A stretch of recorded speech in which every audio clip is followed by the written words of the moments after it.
bakın Arap Aleviliği vardır vesaire vardır ama kavim olarak topluca Kürtler Şafi'dir. Dersim Aleviliği Zazadır. Alevi Kürt olmaz diyen benim arkadaşlarım vardı. Ben de hatta biri mezhep, biri ırk.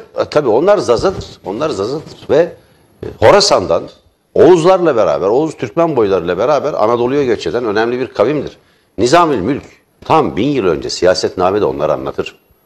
Selçuklu Sarayı'nın muhafız alayı onlardan oluşur. Hatta Nizamül Mülk diyor ki hocam, ya bu Türkmenler, Oğuzlar hısım akraba ama güvenilmez sultanım diyor. 1000 kişiden fazla başkentte bulundurmamak gerekir, onlar asidir. O yüzden Deylemliler, yani Zuzu dili konuşan, bugün Zaza dediğimiz Deylemliler güvenilirdir der. Selçukluların en önemli, yani muhafız alayı Selçuklu Sarayı'nı koruyan savaşçı bir kavimdir. Ta bu şeye kadar gider, yani İsmaillilere kadar gider vesaire.